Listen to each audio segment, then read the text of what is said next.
opéré. Alléluia. C'est comme ça avec le Saint-Esprit. Parfois, vous ne vous attendez pas. Lorsque toi tu prépares la délivrance, lui n'est pas là. Il agit en fonction de ce qu'il voit dans la vie du peuple. C'est pourquoi tu dois toujours persévérer parce que tu ne connais pas le jour où il va te visiter. Tu ne connais pas la semaine où il va te visiter. Et surtout le jour où tu ne connais pas l'heure. C'est pourquoi tu dois tenir ferme, ne pas subir les tentations que le diable t'envoie. Ne pas chercher à t'éloigner de Dieu, mais de chercher la voie du Seigneur. C'est très important. La persévérance est très importante. Beaucoup de personnes nous attendent des bénédictions, mais c'est dans la persévérance que nous devons avoir cela. Alors, si tu ne persévères pas, comment tu peux donc avoir? Comment tu peux donc recevoir ce que Dieu veut? Alors, c'est à toi de chercher. Parce que tu cherches à décrocher une couronne. Tu cherches à décrocher une victoire. Tu cherches à décrocher une guérison. Tu cherches à décrocher une délivrance. Tu cherches à décrocher une bénédiction. Mais comment tu dois faire? Est-ce que c'est quelqu'un d'autre qui viendra faire cela pour toi? Non, c'est toi. C'est toi qui dois chercher les bons moyens pour arriver. C'est pourquoi il faut courir. L'athlète lui court. Alors lorsqu'on dit à vos marques, tout le monde est là sur la ligne de départ. Et sur la ligne de départ, chacun cherche à décrocher ce qu'un tigre. Alors, la balle, le temps a été donné, à un moment préparé, et tout le monde court pour aller chercher à décrocher le tigre. Même quand on met deux personnes au ring pour boxer, ça on parle ici du combat. Il faut un vainqueur et un vaincu. Mais comment toi tu fais si tu n'as pas de force? L'autre va te dominer. Si lui s'est entraîné longtemps, tous les jours il s'entraîne. Alors toi tu dis que je m'entraîne seulement une fois par semaine ou deux fois par semaine. Alors que celui-là s'entraîne tous les jours. Est-ce que tu peux le gagner? Non, tu ne peux pas le gagner. Même si c'est quoi? Va chercher les fétiches pour chercher à le gagner. Dieu sera avec celui qui travaille tous les jours. Alors, c'est comme ça que vous voyez ces boxeurs et autres gagner. C'est parce qu'ils s'entraînent tous les jours. Alors, dans cet entraînement, ils souffrent tous les jours. Je suis en train de prendre les exemples pour comprendre. Quand quelqu'un s'entraîne tous les jours, il souffre, il se dépasse même. Ça veut dire qu'il donne tout du meilleur. Après, il va se reposer. Le jour J, où le combat arrive maintenant, c'est sur le ring. Il n'y a personne. Il est là avec son adversaire. Alors, qu'est-ce qu'il faut? Alors, si celui qui est devant lui ne s'entraînait pas tous les jours, alors celui qui s'entraînait tous les jours, et même s'il s'entraînait tous les jours, alors il y a la manière de s'entraîner. Il y a la manière de se surpasser. C'est comme ça que moi, personnellement, je prends mon témoignage. Quand je jouais au football, je m'entraînais plus que ce que les gens, parfois ce que le coach donnait. Il y avait des moments où on s'entraînait à midi.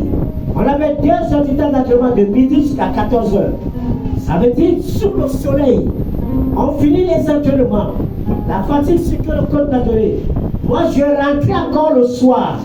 Après le repos, je courais encore. Je faisais encore des parcours pour travailler sur les collines. Je travaillais. C'est pourquoi il y avait des moments où, quand j'étais au stade, je filais, j'allais vite et j'avais le souffle. Donc on m'appelait que moteur diesel. Parce que quand je commençais lentement, comme si rien n'était.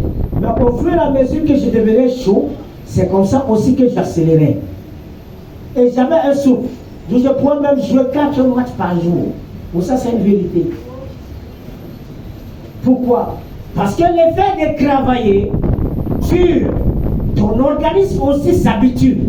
Et quand ton organisme s'habitue, lorsque tu arrives maintenant dans une compétition, ton organisme est habitué, alors ce que tu fais, l'énergie que tu dégages, c'est peut-être moins que l'entraînement. C'est pourquoi si tu cliques à l'entraînement, ça se ressent le jour même du combat. Ça se ressent même le jour où tu joues. C'est pour dire quoi? Lorsque tu ne persévères pas tous les jours, ça se ressent dans ta vie. Parce que tu ne parviens pas à combattre. Lorsque tu ne persévères pas tous les jours, il y a des moments où tu commences à prier. La prière ne peut pas aller comme celui qui persévère tous les jours. Celui qui médite, celui qui prie tous les jours, à toute heure. Donc tu ne peux pas. Tu vas voir qu'au fur et à mesure, on m'a dit, prions 30 minutes. 30 minutes, on lance. Tu vas comme ça pour 5 minutes, tu es fini. Alors que celui qui est habitué va aller jusqu'à 30 minutes. Pourquoi? Parce que la personne s'exerce tous les jours. Prie tous les jours. Mais comment toi, tu ne peux donc pas? Écoutez bien, c'est très important. C'est pourquoi la Bible dit que l'athlète, même quand il court, avant de gagner le prix, il s'entraîne d'abord. Il s'entraîne d'abord. Alors s'il ne s'entraîne pas, il ne peut pas. Pour un enfant de Dieu, les entraînements c'est quoi? Pour un enfant de Dieu, l'entraînement c'est quoi? C'est la persévérance dans les enseignements, la persévérance dans les prières, la persévérance dans la méditation de la parole de Dieu, la persévérance dans l'exhortation. Alors c'est là où tu acquiers des connaissances. C'est là où tu reçois la connaissance pour chercher à avancer, afin d'aller décrocher ce qui est là, devant toi, le prix, afin d'aller décrocher la couronne qui est là, afin d'aller décrocher ce que tu veux. Mais si toi tu ne t'entraînes pas, tu ne persévères pas, comment tu peux donc aller décrocher? Même lorsque peut-être on peut faire un saut à hauteur, celui qui s'entraîne tous les jours va venir aujourd'hui, on dit 0,90, va sauter. Demain, il y a encore 0,1 mètre, saute. L'autre vient 1,5, saute. L'autre vient 1,10, saute. Il vient tous les jours s'entraîner comme ça, jusqu'à peut-être 1,50. Mais toi, tu ne t'entraînes pas tous les jours. On te dit bien sauter, même 0,90, tu rates. Tu vois comment? Je dis bien 0,90. Et tu peux te rivaliser ou bien t'égaliser à celui qui a 1,50, qui s'entraîne tous les jours. Non. Alléluia. Alors comment donc il faut faire? Parce que c'est dans la persévérance que Dieu localise, voit vraiment ton cœur, voit que tu t'attaches à lui. C'est pourquoi j'ai parlé de la consécration. Est-ce que tu t'es consacré entièrement à Dieu? Est-ce que tu es revenu à lui? Voilà, j'ai parlé des envoûtements par les quoi? Par les cadeaux. J'ai expliqué. Tu as reçu un cadeau. Beaucoup ont reçu les chaînes. Beaucoup ont reçu les chaussures, les vêtements et autres. Alors c'est un des cadeaux qui est envoûté. Ou le diable. Donc quand la personne, il fait quoi? Il introduit, il donne la mission aux esprits méchants d'aller appliquer cela dans la vie de la personne. Alors, c'est comme ça que tu vas voir ta vie en train de tourner en rond. Ta vie ne marche pas. Puisque tu as dit de persévérer, c'est parce qu'il connaît que dans la persévérance, il va révéler des choses que tu vas comprendre. Et quand quelque chose est révélé, le démon perd sa puissance. Il dit que non, ici il a été dévoilé. Il perd sa puissance et fait comment? S'en va. Fuit. Parce qu'il n'aura plus accès dans ta vie. Pourquoi? Parce que la parole est venue révéler cela et la parole prend place. Et il n'aura plus de place et s'en va. Alléluia. Amen.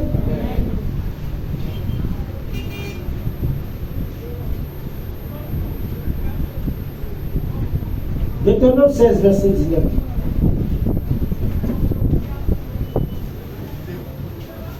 Deutéronome chapitre 16, verset 19.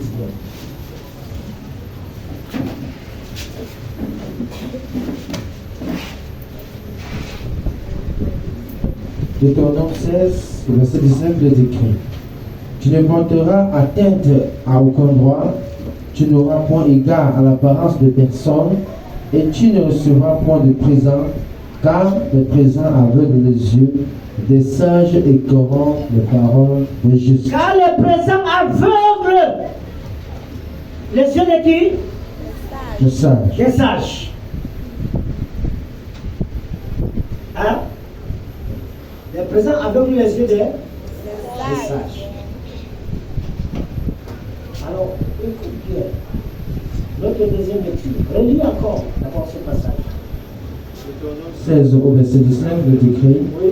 Tu ne porteras atteinte à aucun droit, tu n'auras point égard à l'apparence des personnes, et tu ne recevras point de... Tu ne dois pas avoir égard à l'apparence des personnes qui viennent devant toi. Des personnes qui se présentent devant toi. Vous venez t'offrir quelque chose. Ça peut être même ton frère, ta soeur. Est-ce que tu sais ce qu'il pense dans son cœur contre toi? Et en venant avec ce cadeau, est-ce que tu connais ce qu'il a à dire sur ces cadeaux? Quelles sont les paroles qu'il a prononcées là-dessus? Voilà, parfois on ne comprend pas. Mais Dieu dit qu'il ne faut pas avoir égard à ces personnes, à l'apparence de ces personnes.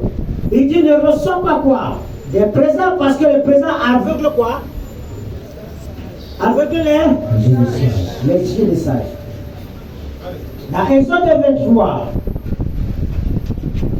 au verset 6, verset 8, oui, Exode 23, verset 8. Exode 23, Oui. au verset 8, il est écrit: Oui. Tu ne recevras point de présent, Tu ne recevras point de présent. car les présents aveuglent les yeux. Car les présents aveuglent les yeux. Pardon, aveuglent ceux qui ont les yeux ouverts. Ah, ceux qui ont les yeux ouverts. Et corrompent les paroles des Et justes. corrompent les paroles des justes. Qu'est-ce que j'ai dit hier? Que les cadeaux font quoi dans la vie d'une personne? Lorsqu'on donne un cadeau empoisonné, un cadeau qu'on a apposé des incantations, on a dit que ça fait quoi? Ça inoptise. Oui. Ça fait comment? C'est l'envoûtement. Quand on inoptise, c'est bien l'envoûtement. Oui. Il y a quoi? Vous avez oublié. C'est pourquoi vous ne prenez pas les notes. Alors chaque fois, comment vous aurez donc un discernement de savoir que ceci est un envoûtement ou on t'a donné un cadeau? Tu vois. Ça fait quoi? Dis l'envoûtement par les cadeaux, qu'est-ce que ça fait? Un cadeau qu'on a empoisonné. Ça me perd de la mémoire. Oui. Il contrôle tes pensées, tes émotions. Hein? Faut comment contrôler les émotions autres. Je pense que j'ai beaucoup parlé hier. Et on a lu le passage. Pourquoi vous ne retenez pas? Alors écoute bien. Les présents aveuglent les yeux des sages. Je vais prendre un cas chez toi, dans la Bible.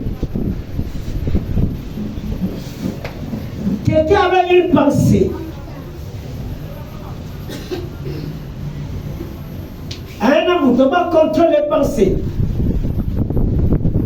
Alors, à cause du présent, le présent a aveuglé la personne et la personne a pris la décision de ne plus faire cela. Alléluia. C'est pour dire que quand on te donne un cadeau qui est empoisonné, où on a prononcé les paroles là-dessus, lorsque tu reçois, ça va corrompre tes pensées. Ça va te faire à t'hypnotiser. Ça va t'amener à ne plus agir selon ta volonté. J'ai aussi dit qu'il contrôle quoi? Il contrôle aussi ta volonté. Alors, qu'est-ce qui se passe? 2 Samuel chapitre 25. On prend ici le cas de David, qui connaît l'histoire, à partir du premier verset, disons, jusqu'à 35. Chapitre 27. Oui. 1 Samuel 2. 1 Samuel chapitre 25. 1 Samuel chapitre 25. Oui. 1 Samuel 25. Au premier verset, il est écrit: Oui. Samuel mourut. Tout Israël s'étant assemblé le pleura et l'on l'enterra dans sa demeure à Rama. Ce fut alors que David se leva et descendit au désert des Paran. Il y avait à Mahon un homme fort riche, possédant des biens à Carmel. Il avait 3000 brebis et 1000 chèvres, et il se trouvait à Carmel